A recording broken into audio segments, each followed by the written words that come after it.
Hello everyone, स्वागत है आपका आज के इस सेशन में और मैं हूं आपका नेट वाला भैया।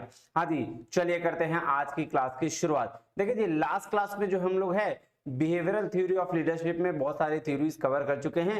आज हम लोग जो कवर करने जा रहे हैं वो है कंटीजेंसी थ्योरी ऑफ लीडरशिप, जिसमें अलग अलग लोगों ने अलग अलग सिचुएशन के हिसाब से थ्योरी दी है, तो उसकी चर्चा आज हम करने वाले हैं। अब देखिए, कंटीजेंसी थ्योरी का क्या मतलब होता है। कंटीजेंसी थ्योरी मतलब सिचुएशनल थ्योरी नहीं। हर किसी जगह पे एक जैसी सिचुएशन नहीं हो सकती, और सर हर एक जैसी सिचुएशन पे या हर सिचुएशन में एक जैसा सॉल्यूशन नहीं मिल सकता। तो भैया जब एक जैसा सॉल्यूशन नहीं मिल सकता तो एक जैसी लीडरशिप थ्योरी कैसे काम कर सकती है। अब आप सोचो, क्या रात में दिन वाली चीजें काम कर सकती है, दिन में रात वाली चीजें काम कर सकती है? ऐसा हो सकता है? नहीं हो सकता। कोई भी प्रॉब्लम अगर हमारे पास आती है तो उसकी अपनी एक सिचुएशन होती है, और उस सिचुएशन में कौन सी वाली सॉल्यूशन काम आएगा ये हमें खुद भी पता नहीं होता। तो वैसे ही लीडरशिप थ्योरी भी है। जब किसी जगह पे कोई सबऑर्डिनेट है ना, या कोई मैनेजर, जिसको लीडर कहा जाता है, यहां ऑर्गेनाइजेशन में मैनेजर को ही लीडर कहा जाता है। तो भाई मैनेजर, अगर किसी जगह पे मैनेजर के सिंपैथेटिक चीजों की जरूरत पड़ेगी तो मैनेजर वहां सिंपैथी देगा। लेकिन अगर किसी जगह पे किसी सिचुएशन पे मैनेजर को डांटने की जरूरत पड़ेगी तो वो डांटेगा भी एम्प्लॉय को। बात समझ में आ रही है? इसीलिए इस अलग अलग लोगों ने यहाँ पे अलग अलग तरीके से सिचुएशनल थ्योरी को बताया है कि भैया हर सिचुएशन में अलग अलग लीडरशिप थ्योरी लग सकती है। हर सिचुएशन में लीडर अलग अलग तरीके से बिहेव कर सकता है। तो आइए उसी की शुरुआत आज हम करने वाले हैं। चलिए चलते हैं क्लास में। अब देखिए, करना क्या है आपको, सबसे पहले नेट वाला भैया का टेलीग्राम चैनल ज्वाइन कर लेना है। यहाँ पे आपको सारा का सारा पीडीएफ मिल जाएगा। प्लस अगर आपको कोई दिक्कत हो रही है तो व्हाट्सएप पे भी क्वेरी कर सकते हैं, है ना। और लेक्चर नंबर 14 कर रहे हैं आज हम लोग। बिजनेस मैनेजमेंट का 13 लेक्चर्स ऑलरेडी हो चुके हैं, आप जाकर उसको देखें। और एचआरएम का क्लास भी ऑलरेडी चल चुका है। 3 क्लास तो ऑलरेडी हो, सॉरी 2 क्लास हो चुके हैं। चलिए, तो अब क्या बोल रहा है, कंटीजेंसी थ्योरी ऑफ लीडरशिप। कह रहा था contingency theory of leadership suppose that a leader's effectiveness is contingent on whether or not their leadership style suits a particular situation. तो बोल रहा है कंटीजेंसी थ्योरी ऑफ लीडरशिप जो है वो इस बात पे सपोज करता है कि भैया कोई सिचुएशन पे कौन सा लीडर जो है किस तरीके से बिहेव करता है या सूट करता है। बात समझ में आया जी? तो कह रहा है अकॉर्डिंग टू दिस थ्योरी, इस थ्योरी के अनुसार an individual can be effective leader in one circumstance and ineffective leader in another one। हाँ, बात तो सही है कि भैया कोई एक लीडर होगा जो किसी पर्टिकुलर सिचुएशन के लिए बहुत बढ़िया लीडर होगा, लेकिन किसी अदर पर्टिकुलर सिचुएशन के लिए वो क्या हो सकता है, वो सर इनइफेक्टिव हो सकता है। मतलब वो बढ़िया से वहां डिसीजन नहीं दे सकता होगा। हर इंसान की अपनी सोच होती है ना जी। तो कह रहा है to maximise your likelihood of being a productive leader. क्या बोल रहा है? To maximise your likelihood being a productive leader, this theory poses that you should be able to examine its situation and decide if your leadership style is going to be effective और not. तो बोला भैया आपको एक ऐसा leader बनना पड़ेगा जहां पे आपको जांच पड़ताल करनी पड़ेगी, देखनी पड़ेगी कि क्या आपका लीडरशिप जो थ्योरी आप अपना रहे हो वो इस सिचुएशन में सूट करता है या नहीं करता है। अगर नहीं करता है तो आपको अलग लेवल ऑफ लीडरशिप की दिखाना पड़ जाएगा। कह रहा है in most cases this require you to be self aware, objective and adaptable. यहाँ पे देखो, जहां किसी पर्टिकुलर सिचुएशन की बात आ जाती है ना, तो भैया वहां आपको अवेयर रहना पड़ेगा, क्योंकि किस सिचुएशन में कौन सा सॉल्यूशन लग जाए जरूरत भी नहीं पड़े। अब जैसे फॉर एग्जांपल हम अपने लाइफ की बात ही ले लेते हैं। अगर हमें मॉर्निंग वॉक पे जाना है तो हम साइकिल लेके भी चलते हैं, दौड़ते भी हैं, लेकिन वही अगर हम ऑफिस जाना है तो हम कार बाइक का यूज करते हैं। अगर सपोज करो किसी हॉस्पिटल की जरूरत पड़े तो हाँ, मतलब कोई एक्सीडेंट हो गया और हॉस्पिटल जाने की जरूरत पड़े तो हम फटाक से एम्बुलेंस बुलाते हैं, क्योंकि एम्बुलेंस को लोग रास्ता जल्दी देते हैं। तो हर सिचुएशन का अपना अपना सॉल्यूशन है ना। उसी तरीके से कंटीजेंसी थ्योरी ऑफ लीडरशिप के लिए भी हर लीडर का अपना एक सिचुएशनल जो क्या बोलते हैं क्राइटेरिया है वो सूट करता है। बात समझ में आई जी सर?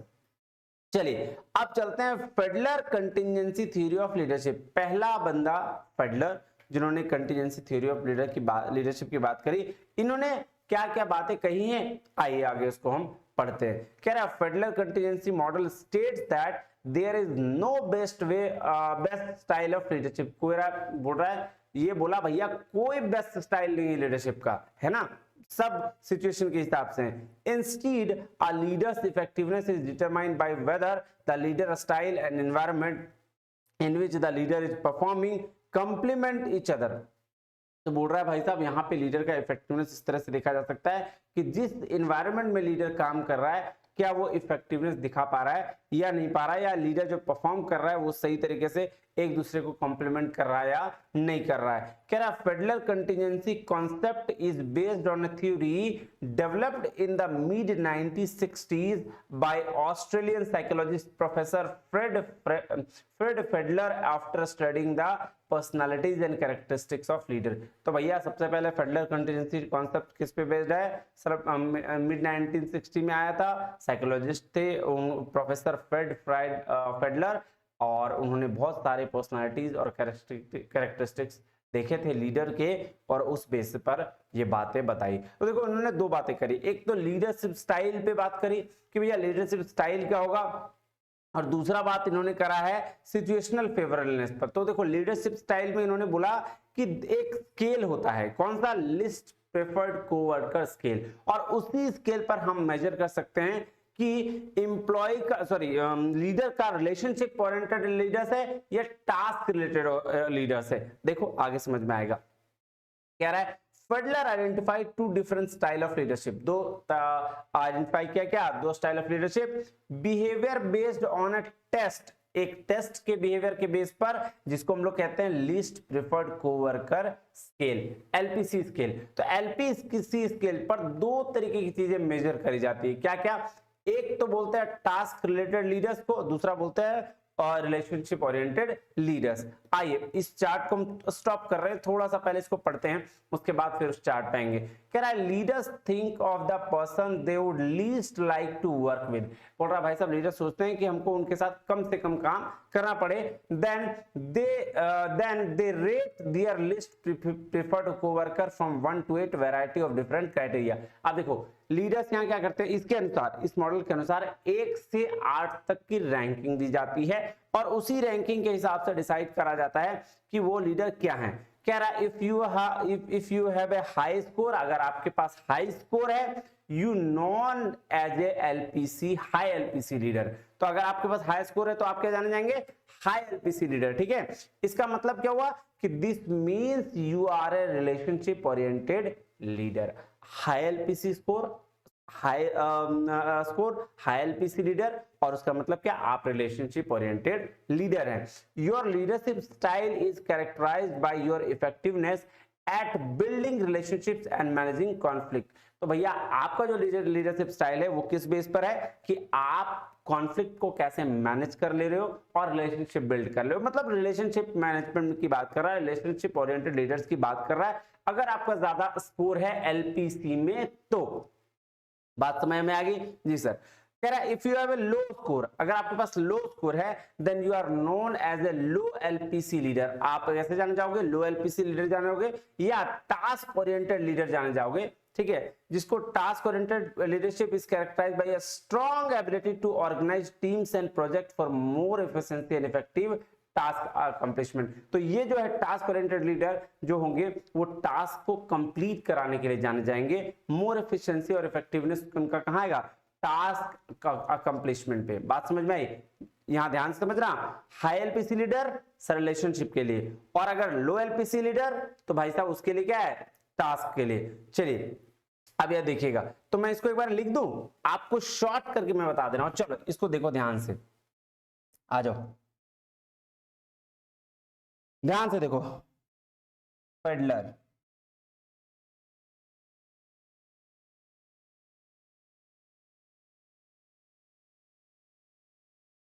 मॉडल, ठीक है, इन्होंने पहला किसकी बात की है, पहला का, ये देखो पहला बात किया है लीडरशिप स्टाइल की। तो आज लीडरशिप स्टाइल में बात देखते हैं, है ना। और इसमें ना दो तरीके की बात की, एक तो टास्क ओरिएंटेड और दूसरा है रिलेशनशिप ओरिएंटेड।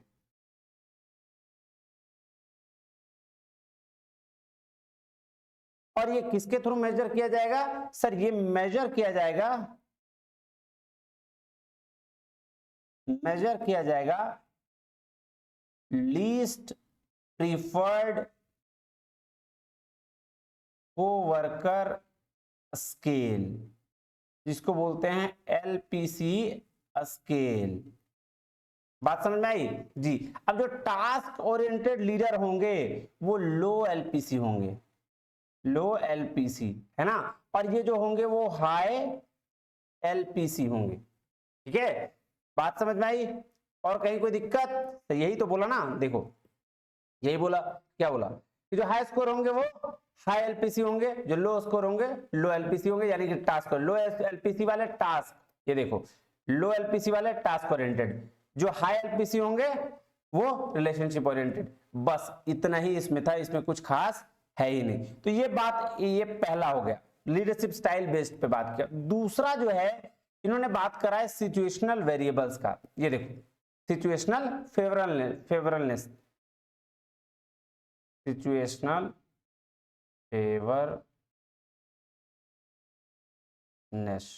फेवरनेस है ना,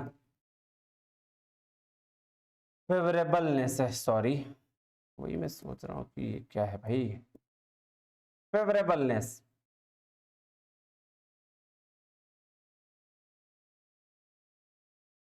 चलो ये बात की, अब चलते हैं। अब देखो जब सिचुएशनल फेवरेबलनेस की बात की तो उन्होंने तीन बातें बोली। बोले एक तो लीडर मेंबर का रिलेशन देखा जाएगा, दूसरा टास्क स्ट्रक्चर देखा जाएगा, और तीसरा लीडर का पोजीशन या पावर देखा जाएगा। ठीक है, बात समझ में आई? जी सर। चलिए तो इसमें देख लीजिए सिचुएशनल फेवरेबलनेस में क्या क्या चीजें, लीडर मेंबर का रिलेशन, टास्क का स्ट्रक्चर और लीडर पावर का पोजीशन। देखिए क्या कह रहा है, regarding leader member relation level, a favorable situation would be one where your team trust your implicitly। बोल रहा भाई साहब देखो लीडर मेंबर रिलेशन का मतलब कि जब आपका टीम ट्रस्टली मतलब ब्लाइंडली आप पे भरोसा करता है, the higher the trust between two parties, the more favorable the situation is। तो सबसे पहले लीडर मेंबर का रिलेशन कैसा होना चाहिए? सबसे ज्यादा ट्रस्टेबल होना चाहिए। इसीलिए पहला बात क्या किया, लीडर मेंबर रिलेशन का, कि जितना ज्यादा ट्रस्ट ज्यादा होगा उतना ही अच्छा रिलेशन भी अच्छा होगा। दूसरा टास्क स्ट्रक्चर की बात का, जो task structure, if a favourable situation is very clear task, बोल रहा अगर कोई फेवरेबल सिचुएशन में बहुत ही क्लियर टास्क होगा, if it is obvious that what team should be doing and how they should carry out their task, the leader has more situational control। बोला भाई साहब देखिएगा ये जितना ज्यादा फेवरेबल होगा ना, टास्क कराना भी उतना इजी होगा। किससे? अपने सबऑर्डिनेट से। तो वो क्या होगा कि जब कोई टास्क हम उससे कराएंगे तो हम अगर क्लियर रखेंगे सारा चीज तो इजीली हम टास्क कंप्लीट करा पाएंगे। इसलिए इसकी बात टास्क स्ट्रक्चर से किया जा रहा है। और बोल रहा है situational factor in leader position power, ये भी बात बहुत बड़ा फैक्टर है कि अगर लीडर का पोजीशन अच्छा होगा तो भैया काम कंट्रोल में रहेगा, लोग उनकी बात को ज्यादा सुनेंगे। लेकिन अगर काम लीडर का पावर थोड़ा कम रहा तो उनकी बात को ध्यान ही नहीं देंगे। बात समझ में आ रही है? तो ये तीन फैक्टर की बात इन्होंने करी है। क्या क्या? टास्क स्ट्रक्चर, दूसरा रिलेशनशिप,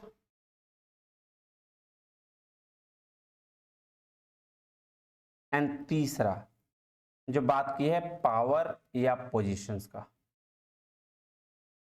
बस यही आपको नोट्स में लिखना है कि फेडरल कंटिजेंसी मॉडल में लीडरशिप स्टाइल के बेस पर मतलब दो तरीके से बात की गई, एक लीडरशिप स्टाइल के बेस पर और एक सिचुएशनल फेवरेबलनेस के बात पर। तो लीडरशिप स्टाइल में उन्होंने मेजर किया है किसको? कोवर्कर को, कि कैसे स्केल को मेजर किया जाए। तो जो हाई एलपीसी होंगे वो रिलेशनशिप ओरिएंटेड लीडर्स होंगे, और जो लो एलपीसी होगा उसका आपका टास्क ओरिएंटेड लीडर्स होगा। मेजर स्केल 1 से 8 तक होता है, 1 से 8 के बीच में रैंकिंग दी जाती है। ये बात पता था? जी सर। चलिए अब दूसरा है सिचुएशनल फेवरेबलनेस, जिसमें टीआरपी की बात करी है, टास्क, रिलेशनशिप और पावर और पोजीशंस की टीआरपी। बस इतना याद करना है आपको। बात समझ में आई? जी सर। अब चलिए नेक्स्ट चलते हैं, ये देखिए इस चार्ट को समझिएगा, इस चार्ट, ये चार्ट बड़ा इंपॉर्टेंट चार्ट है। आइए देखिए, दिखाता हूं मैं आपको, ये देखिएगा, ये हाई एलपीसी है तो रिलेशनशिप ओरिएंटेड है, लो एलपीसी है तो टास्क ओरिएंटेड है, और परफॉर्मेंस बताया गया कि परफॉर्मेंस के बेस पर पुअर टू गुड परफॉर्मेंस पे आ रहा है। लो एलपीसी वाले गुड टास्क ओरिएंटेड लीडर्स होंगे तो ज्यादा परफॉर्मेंस होगी। अब देखो ये तो हो गया पहला वाला पे बात। दूसरा वाला सिचुएशनल फेवरनेस की बात करते हैं, जो सिचुएशन पे बात किया था। तो देखिए लीडर मेंबर रिलेशन अगर गुड होगा, ये 1 2 तक स्कोर मिला तो फेवरेबल, अगर 3 4 5 स्कोर मिला तो एवरेज मॉडरेट, या अनफेवरेबल 6 7 8 अगर स्कोर मिल गया तो ये आपका अनफेवरेबल होगा। बात किया था ना 1 से 8 तक में मेजर करने का LPC, least preferred coworker scale की। ये देखो टास्क स्ट्रक्चर की बात करा तो 3 2 तक हाई में आता है, और फिर 3 4 5 में लो लो, फिर ये हाई आता है, और फिर यहाँ पे देखो यहाँ पे बहुत ज्यादा हाई और फिर लो हो जाता है, फिर लीडर पावर पोजीशन। तो ये इसकी बात करा, यही तीनों चीज की ध्यान रखना है कि जो low LPC, task oriented, high LPC, relationship oriented. और अगर सिचुएशनल फेवरेबलनेस की बात करें तो लीडर मेंबर रिलेशंस, यानी कि आपका रिलेशन की बात, टास्क स्ट्रक्चर और पावर की बात, बस इससे ज्यादा कुछ दिमाग लगाने की जरूरत नहीं है। अब देखिए दूसरी थ्योरी जो आ रही है वो है हर्सन ब्लैंचार्ड। हर्सन ब्लैंचार्ड थ्योरी, बस सिंपल सा बात समझिएगा, इसमें भी 4 सिचुएशंस दिए गए, 4 सिचुएशंस के बेस पर ये थ्योरी बनाई गई। मैं चार्ट समझाने से पहले मैं आपको ये चीज दिखाता हूं। आइए, ये भी एक चार्ट ही है, इसको समझिएगा। देखिए 4 सिचुएशन दिए गए। कौन कौन सिचुएशन दिया गया है? को बोला गया डिलीगेटिंग स्टाइल। क्या बोला गया? डिलीगेटिंग स्टाइल, जो सबसे सुप्रीम स्टाइल है। यहां पे क्या होता है, यहां पे जो लीडर्स के जो फॉलोअर होते हैं वो एबल होते हैं, विलिंग होते हैं और कॉन्फिडेंट होते हैं। क्यों? क्योंकि यहां पे डिलीगेटिंग स्टाइल है। यहां किस किस चीज बात किया गया, यहां भी टास्क और रिलेशनशिप को ही कोऑर्डिनेट किया गया कि जो रिलेशनशिप बिहेवियर होता है और टास्क बिहेवियर होता है, दोनों बिहेवियर लीडर्स के कैसे इंपैक्ट डालते हैं। तो जब डिलीगेटिंग सिचुएशन आएगा तो भैया लो क्या होगा, लो होगा आपका रिलेशनशिप बिहेवियर भी, और टास्क बिहेवियर भी लो ही होगा। ये बात ध्यान रखिएगा। डिलीगेटिंग में क्या होगा, दोनों लो होगा, और जब दोनों लो होंगे तो टास्क भी अच्छा होगा और रिलेशनशिप भी अच्छी होगी। ये बात ध्यान रखिएगा। ये किसने कहा? Hersey Blanchard leadership theory. पूछा गया है, वेरी वेरी इंपॉर्टेंट, कि लो में क्या आता है। तो लो टास्क लो रिलेशनशिप में बात करें तो ये आपका डिलीगेटिंग स्टाइल आता है। उसी तरह से आप चले जाइए पार्टिसिपेटिंग में। चलिए थोड़ा सा ऊपर चलते हैं। यहां पे फॉलोअर्स एबल होते हैं, अनविलिंग मतलब यहां इच्छा नहीं होती है, और ना ही कॉन्फिडेंट होते हैं। फॉलोअर्स एबल तो होते हैं लेकिन इनकी इच्छा नहीं होती और वो ना ही कॉन्फिडेंट होते हैं कोई भी काम करने को लेकर, टास्क और रिलेशनशिप दोनों में। तो आइए यहां पे देखिएगा, यहां बोला कि दोनों जो है ना वो हाई हाई होगा। देखो सॉरी, हाई और लो, सॉरी टास्क पे देखिए, टास्क में ये आ गया लो, है ना, और ये अगर रिलेशनशिप बिहेवियर की बात करें तो ये आ गया हाई। ठीक है, तो ये बात ध्यान रखिएगा कि डिलीगेटिंग स्टाइल में भैया फॉलोअर्स एबल भी हैं, कॉन्फिडेंट भी हैं, और अपनी इच्छा से काम करना चाहते भी हैं। टास्क और रिलेशनशिप दोनों बिहेवियर अच्छा है। लेकिन अगर आप पार्टिसिपेटिंग स्टाइल के बारे में बात करें तो फॉलोअर्स एबल तो हैं लेकिन विलिंग नहीं है, इच्छा नहीं है उनको काम करने की, और कॉन्फिडेंट भी नहीं है। ये हो गया। तीसरा आप जाइए सेलिंग स्टाइल में। सेलिंग स्टाइल में दोनों हाई होता है। क्यों? क्योंकि यहाँ फॉलोअर्स अनेबल भी होते हैं और विलिंग और कॉन्फिडेंट। फॉलोअर्स मतलब यहाँ वाला जो है, फॉलोअर्स एकदम चाहते ही नहीं कि हम ये क्या बोलते हैं, उनको योग्यता ही नहीं होती उनकी, लेकिन इच्छा होती है और कॉन्फिडेंट होता है। यार देखो, एक आदमी को काम करने के लिए कोई होता है ना कि योग्य तो होते हैं बट काम नहीं करना चाहते हैं, और कुछ लोग होते हैं जो योग्य नहीं होते लेकिन काम जरूर करना चाहते हैं। तो उसी तरह से बात किया गया कि पार्टिसिपेटिंग स्टाइल में भैया फॉलोअर्स एबल हैं, जो उनके सबऑर्डिनेट है वो एबल है, काम करने योग्य है लेकिन काम करना नहीं चाहते। और सेलिंग स्टाइल एक ऐसा स्टाइल बोला गया जहां पे फॉलोअर्स अनेबल हैं, वो योग्य नहीं काम करने के लेकिन फिर भी विलिंग है, कॉन्फिडेंट है, काम करना चाहते हैं। तो ये हो गया हाई हाई। ठीक है, और लास्ट में है टेलिंग स्टाइल, जहां पे इंस्ट्रक्शन देना चाहते हैं, फॉलोअर्स अनेबल हैं बट और अनविलिंग और नॉट कॉन्फिडेंट। ये मतलब ये वाहियात स्टाइल है जहां अनेबल, ना इच्छा है काम करने की, ना काम करना चाहते हैं और ना ही कॉन्फिडेंट है। बात समझ रहे हो? तो ये बात कही गई है। अब ये देखो डीलिंग स्टाइल में टर्नओवर डिसीजंस को टर्नओवर करना चाहते हैं। यहाँ पे पार्टिसिपेटिंग स्टाइल में आइडिया को शेयर करना चाहते हैं, और सेलिंग स्टाइल में एक्सप्लेन करना चाहते हैं डिसीजंस को, और टेलिंग स्टाइल में इंस्ट्रक्शंस देना चाहते हैं, काम करना नहीं चाहते हैं। तो ये लीडर के बारे में बात किया गया कि एक लीडर कैसा कैसे काम करा सकता है। डेलीगेटिंग स्टाइल्स में ये ऐसे काम करा सकता है, पार्टिसिपेट में ऐसे ऐसे, तो ये बात करी गई। अब इसको मैं आपको ना बहुत शॉर्ट करके आपको लिख के देता हूं तो आपको और ज्यादा से अच्छे समझ में आएगा। चलिए दूसरा है हर्शे एंड ब्लैंचार्ड सिचुएशनल थ्योरी। ठीक है, आइए अब देखिएगा ये क्या कह रहा है। डेलीगेटिंग, ये बात है टास्क की और यहां बात है रिलेशनशिप की। ठीक है, डेलीगेटिंग में क्या कह रहा है, दोनों लोग होते हैं। और फिर आ जाइए आप पार्टिसिपेटिंग में।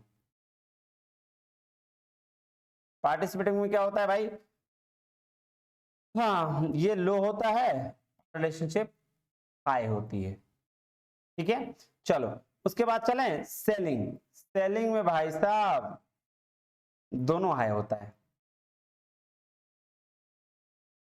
और आपका जो टेलिंग में ये हो जाता है हाई और ये हो जाता है लो। अब देखो ये क्या है, ये स्टाइल है,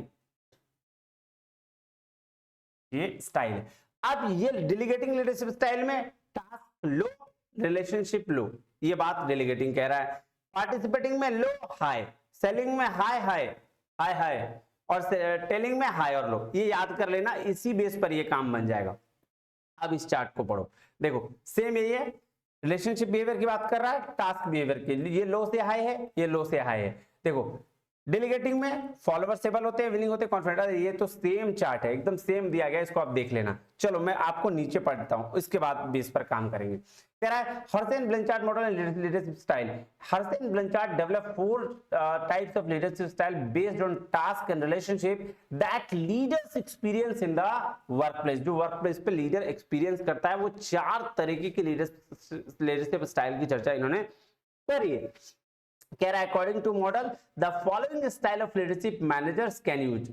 4 तरीके का स्टाइल है, उस स्टाइल को मैनेजर यूज कर सकता है। पहला आइए डेलीगेटिंग स्टाइल। कह रहा है low task and low relationship style in which the leader allow the group to take responsibility for task decisions. तो जो यहाँ लीडर है वो क्या करेगा भैया, लो टास्क लो रिलेशनशिप में रहेगा, यहाँ अलाउ करेगा ग्रुप को कि भैया तुम रिलेशनशिप मतलब तुम रिस्पॉन्सिबिलिटी लो, ग्रुप का डिसीजन लो।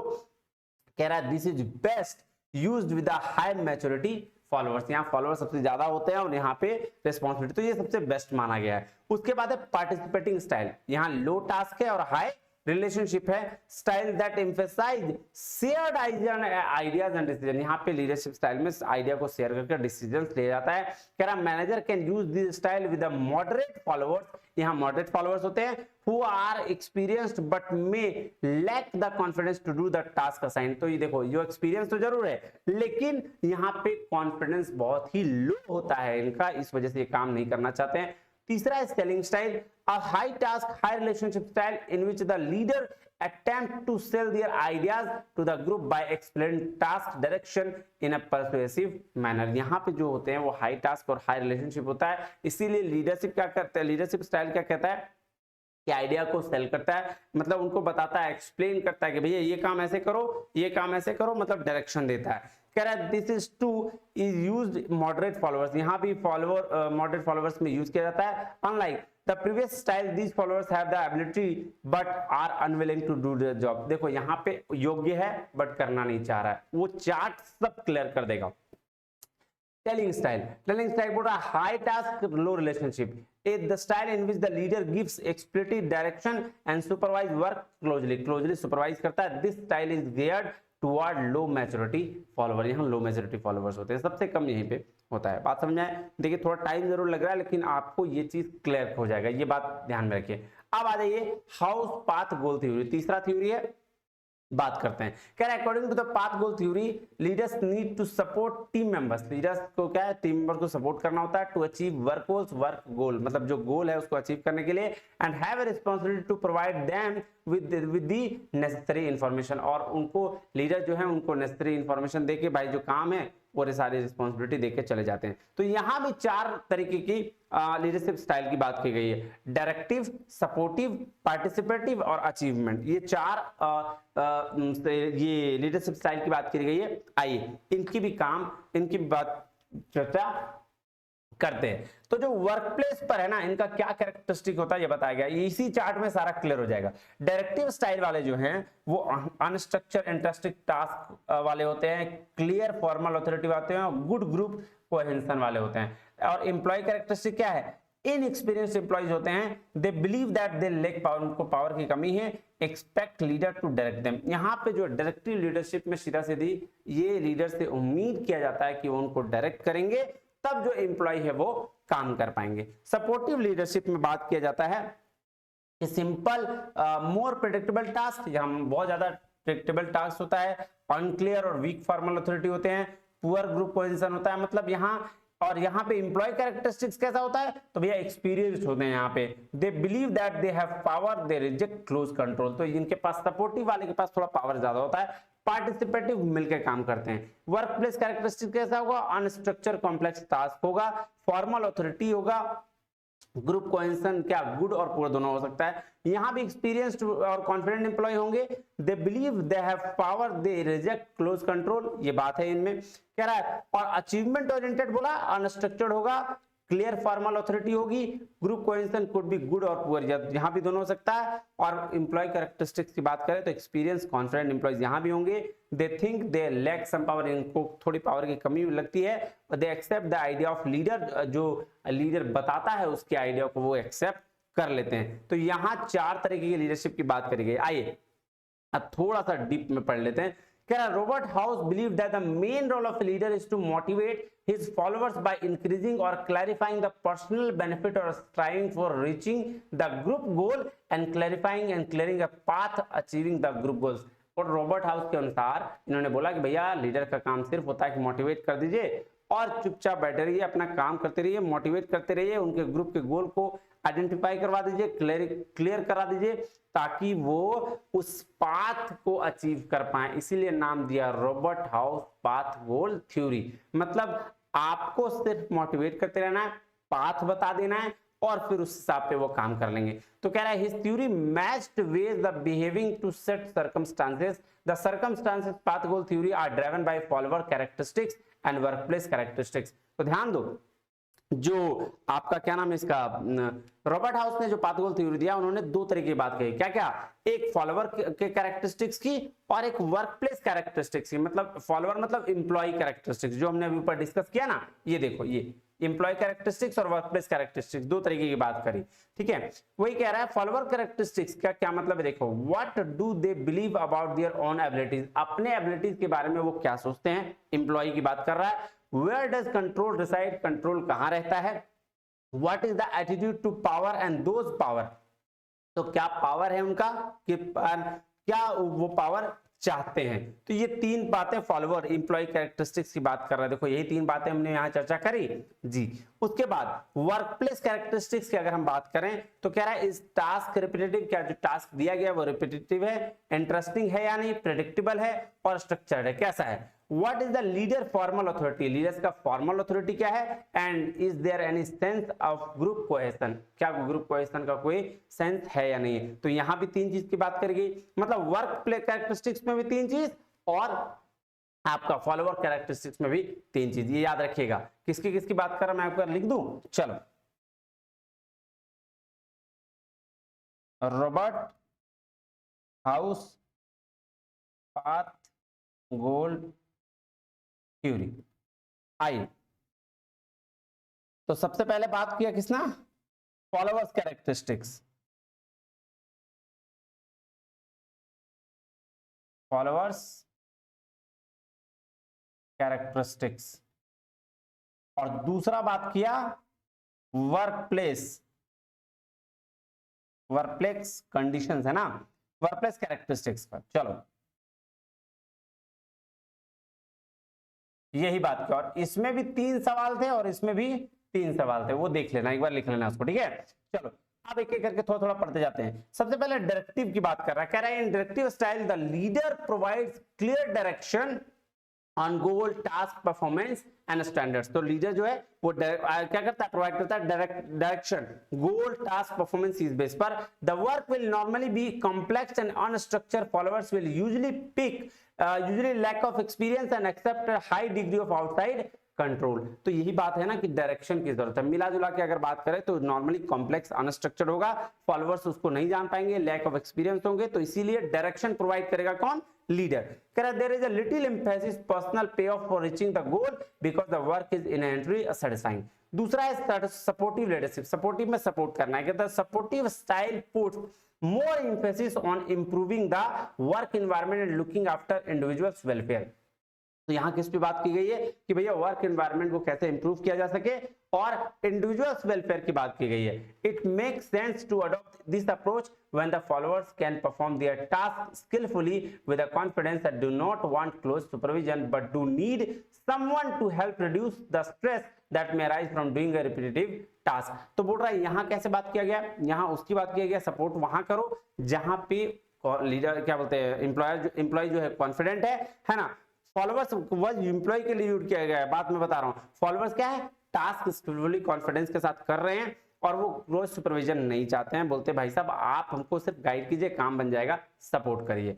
पार्टिसिपेटिव लीडरशिप स्टाइल क्या कह रहा है देखिएगा, कह रहा था leadership adopting participative style is facing followers who are similar to those in the supporting style। जो इस तरह से सपोर्टिंग स्टाइल को किए वैसा पार्टिसिपेटिंग स्टाइल में भी बात कर रहा है। कह रहा है however here the work is much less structured, repetitive and predictable। यहाँ जो काम है वो रिपीटेटिव नेचर का होता है, लेस स्ट्रक्चर्ड मतलब कम स्ट्रक्चर होता है और प्रेडिक्टेबल होता है। तो इसीलिए यहाँ पे लीडर से उम्मीद किया जाता है कि वो पार्टिसिपेट करे। And with this approach the leader consult their colleagues on decisions and takes their opinion and ideas into account, strengthening and the path goal connection in 3 ways। 3 तरीके से वो लीडर डिसीजन लेता है, कनेक्शन बनाता है अपने colleague के साथ। वो क्या क्या है, क्या the leader align followers value and concern the goals. Leader क्या करता है, फॉलोअर के साथ अलाइन करता है और गोल की बात करता है।